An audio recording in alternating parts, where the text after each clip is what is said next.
निरामया सर्वे भद्राणि पश्यन्तु मा कश्चित् दुःखभाग् भवेत्। द्यौः शान्तिः अन्तरिक्ष शान्तिः पृथिवी शान्तिः आपः शान्तिः ओषधयः शान्तिः वनस्पतयः शान्तिः विश्वे देवाः शान्तिः कामः शान्तिः क्रोधः शान्तिः ब्रह्म शान्तिः सर्वः शान्तिः शान्तिरेव शान्तिः साम शान्तिरेधि। यतो यत समीहसे ततो नो अभयं कुरु शन्नः कुरु प्रजाभ्यो भयं न पशुभ्यः। सुशान्तिर्भवतु सुशान्तिर्भवतु सुशान्तिर्भवतु।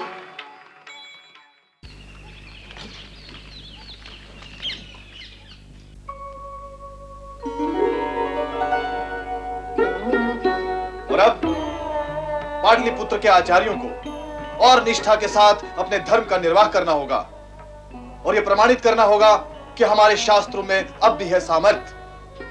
वो हमें समय की धारा के विपरीत भी अपनी परंपराओं का निर्वाह करने की शक्ति देगा। आचार्यगण पूरी निष्ठा के साथ अपने छात्रों में अपने शास्त्रों के प्रति विश्वास जगाएं, क्योंकि यही शास्त्र उनके मार्गदर्शक हैं, उनके रक्षक हैं। हमें अपने शास्त्रों की रक्षा करनी है और हमारे यही शास्त्र हमारी रक्षा करेंगे और इसी विश्वास के साथ हमें पाटलिपुत्र में रहना है। और मेरा ऐसा मानना है कि हमारी आस्था की विजय, हमारे विश्वास की विजय, हमारे शास्त्रों की विजय दूसरों की आस्था, दूसरों के विश्वास और दूसरों के शास्त्रों की आलोचना अथवा उनके मतों के खंडन से नहीं होगी, वरन अपनी आस्था, अपने विश्वास और अपने शास्त्रों द्वारा दिखाए गए मार्ग के अनुसार जीवित रहकर दिखाने से होगी। विजयी वह होगा जो बदली हुई परिस्थितियों में भी अपने श्रेष्ठ जीवन मूल्यों की उपासना कर दिखाएगा। और मेरा विश्वास है कि पाटलिपुत्र के आचार्य सत्य की उपासना में समर्थ हैं। इसलिए अब अपने शास्त्रों का पालन करने में समर्थ कोई भी आचार्य पाटलिपुत्र का त्याग न करे और जो जाने का प्रयास करे उन्हें रोके, क्योंकि समय आने पर वामन को भी विराट रूप दिखाना पड़ता है। समय आने पर शिक्षक को भी अपना विराट रूप दिखाना पड़ सकता है। राम को परशुराम बनना पड़ सकता है। इसलिए शिक्षक को अब संगठित होना पड़ेगा, एक दूसरे को साहस देना होगा। अभाव सामर्थ्य का नहीं है, अभाव साहस का है। और जब वो संगठित होगा तो साहस स्वयं आएगा। इसलिए जो आचार्य पाटलिपुत्र का त्याग कर चुके हैं उन्हें हमें पाटलिपुत्र वापस बुलाने का भी प्रयत्न करना है। पाटलिपुत्र को हमें विद्या का धाम बनाना है और यह तभी संभव है जब पाटलिपुत्र का आचार्य वर्ग विपरीत परिस्थितियों में भी साहस करे, विद्या का विकास करे। जब विद्या की पताका पाटलिपुत्र में फहराएगी तभी पाटलिपुत्र में आचार्यों की विजय होगी। इसलिए अब स्थितियों से पलायन बंद, आचार्यों का पाटलिपुत्र से प्रयाण बंद। यदि सभा में किसी को इस संदर्भ में कुछ कहना है तो वह सभा विसर्जन से पहले कह सकता है। इसके साथ ही मैं सभा विसर्जन की घोषणा करता हूं। उत्तिष्ठ।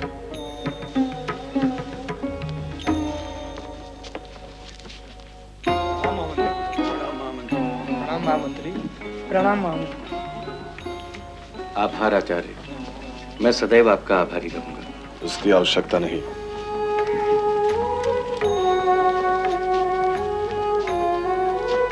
प्रणाम आर्य।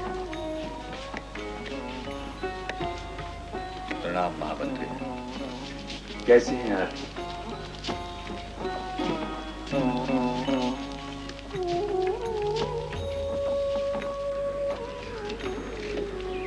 तुमने भी सुना ही होगा, अब हमें थोड़ा और साहस करना है और जीवित रहना है।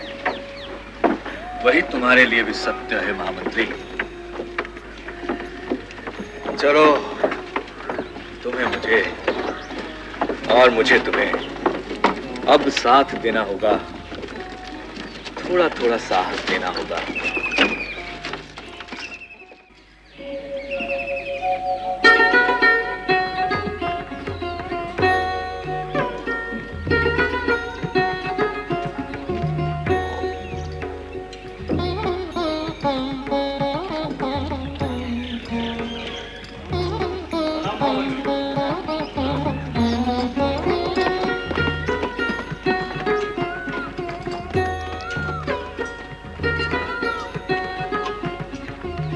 महामंत्री। प्रणाम महामंत्री जी।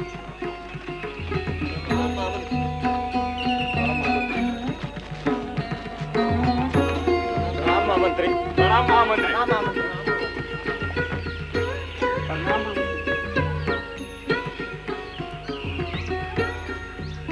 जब विद्या की पताका पाटलिपुत्र में फहराएगी, तभी पाटलिपुत्र में आचार्यों की विजय होगी। इसलिए अब स्थितियों से पलायन बंद, आचार्यों का पाटलिपुत्र से प्रयाण बंद। आर्य, सुनिए आर्य, यहाँ ऊपर हमारा बंदूक ऊपर फेंकिए ना। वहाँ वहाँ।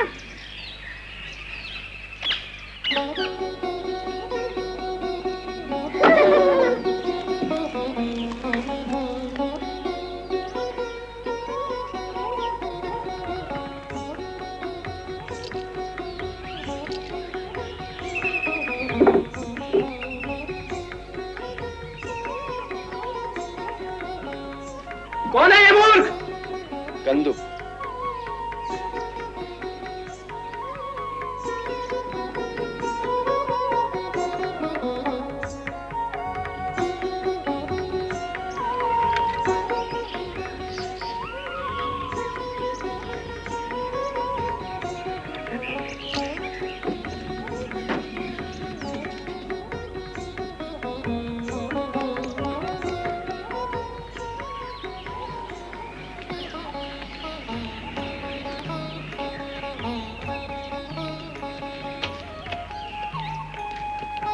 प्रणाम आर्य।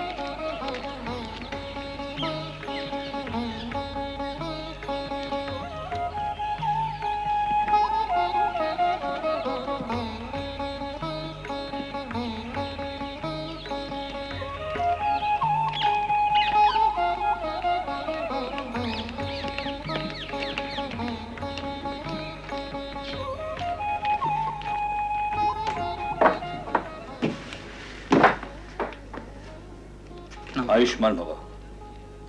आगे वत्स, कब आए? थोड़ी देर पहले ही आया हूँ। आओ चले।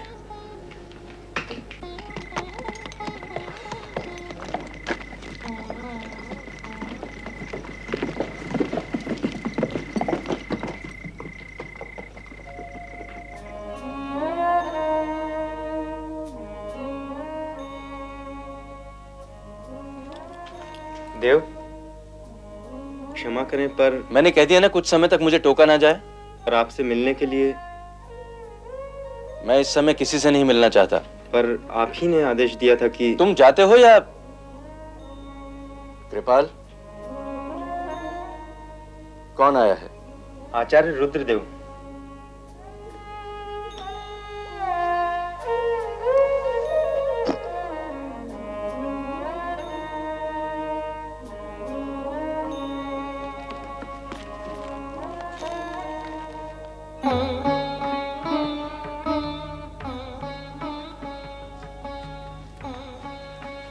प्रणाम आचार्य। प्रणाम आचार्य, आपका स्वागत है। बैठिए।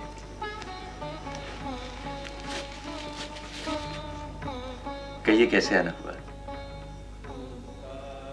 आप तो जानते ही हैं कि अब मैं नहीं जा रहा हूं। हाँ आचार्य। क्या बात है आचार्य? कोई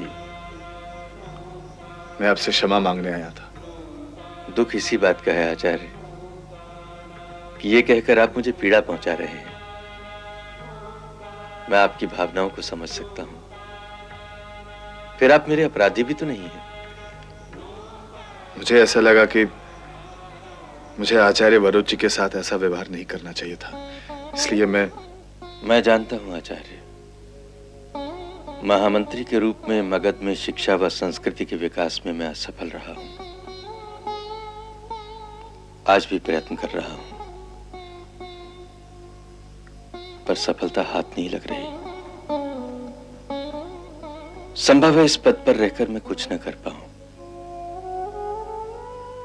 एक बार महामंत्री के पद का बोझ आचार्य पद से हटा लूं, फिर स्वयं को शिक्षा के विकास के लिए समर्पित कर दूंगा।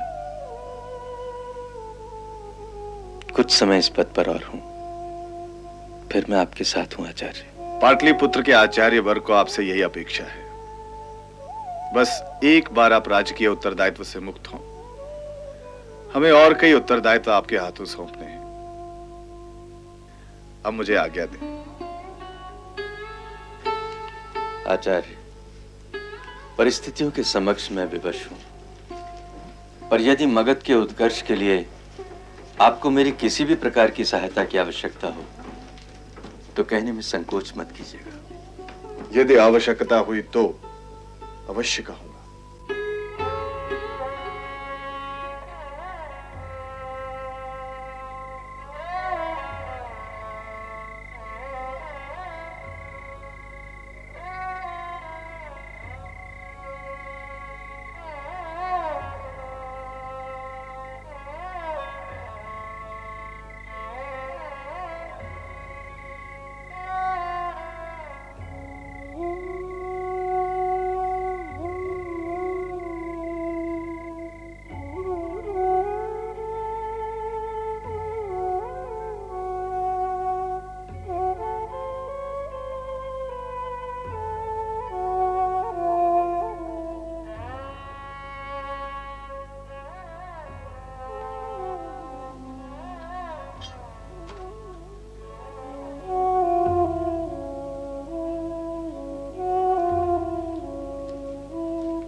एक बात पूछो स्वामी।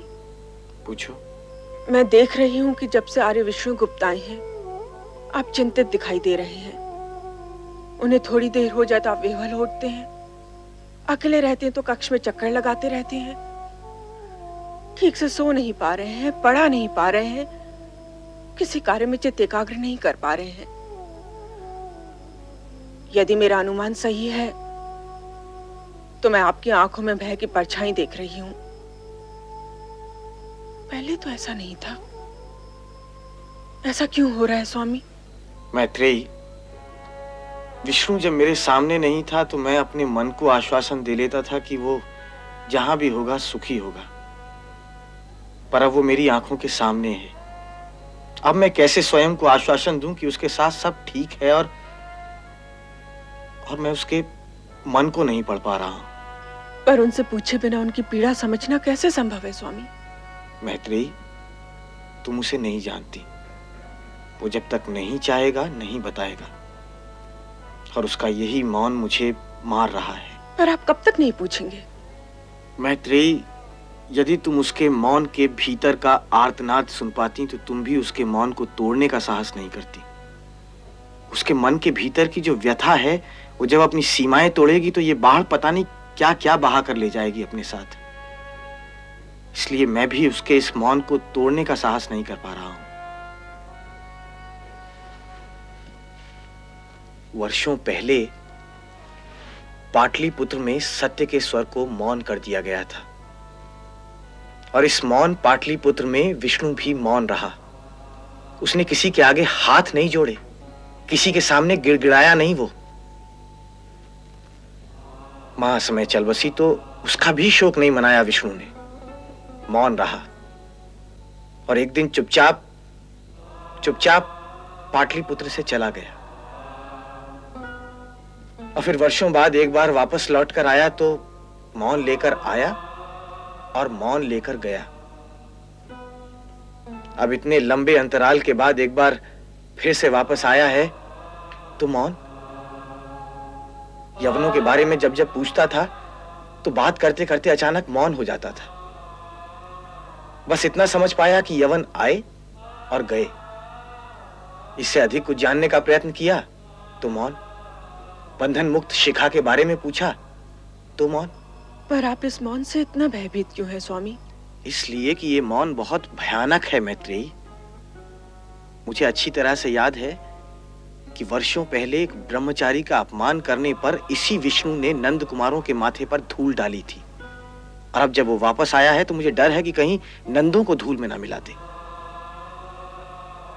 हाँ मैत्रेयी, जिसे तुम आज इतना चुपचाप बैठे देखती हो, जब वो अपना मौन तोड़ेगा तो वो जो कुछ भी कहेगा वो बहुत भयंकर होगा, बहुत करुणाजनक।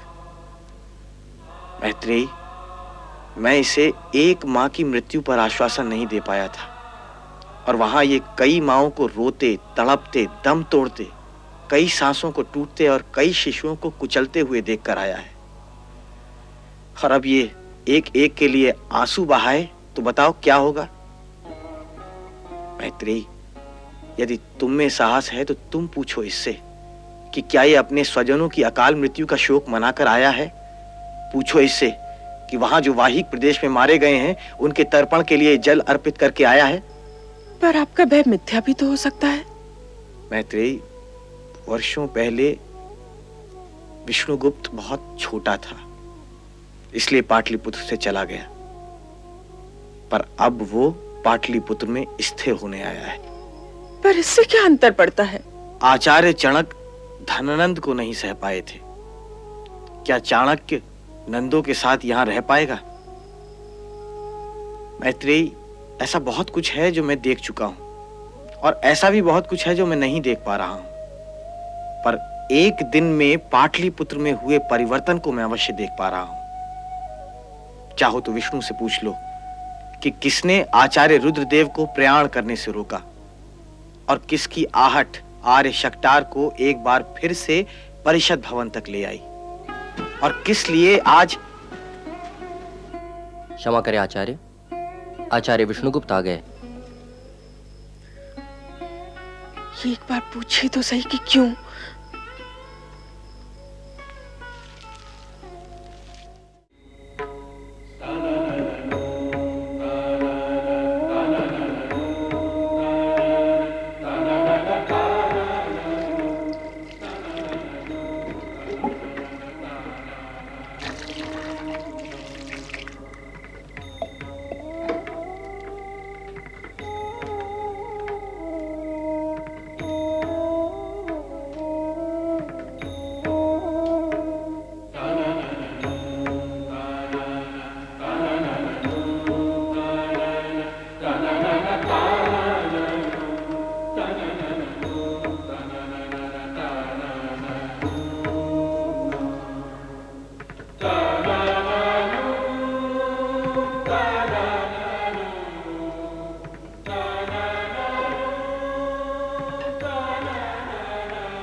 तुम दोनों कुछ पूछना चाहते हो?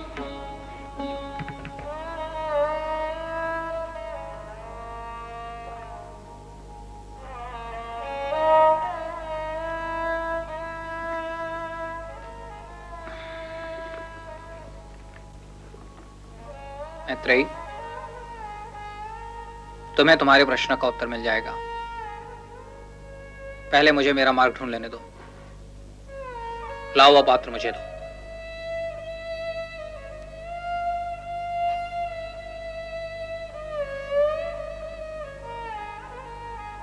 श्रेय के यहां आया होगा। तुम्हें कोई भय लग रहा है मैत्रेयी? मैत्रेयी, मैं श्रेय को उसके प्रश्न का उत्तर दे दूंगा। तुम निश्चिंत रहो।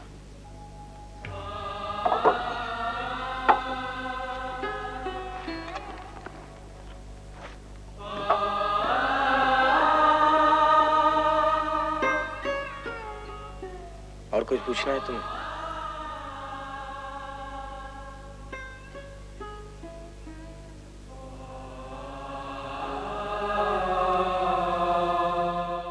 नास्ति सत्यात् परं तपः सत्यं स्वर्गस्य साधनं सत्येन धार्यते लोकः सत्याद्देवो वर्षति नास्ति सत्यात् परं तपः सत्यं स्वर्गस्य साधनं सत्येन धार्यते लोकः सत्याद्देवो वर्षति नास्ति सत्यात् परं तपः सत्यं स्वर्गस्य साधनं सत्येन धार्यते लोकः सत्याद्देवो वर्षति नास्ति सत्यात् परं तपः सत्यं स्वर्गस्य साधनं सत्येन धार्यते लोकः सत्याद्देवो वर्षति नास्ति सत्यात् परं तपः सत्यं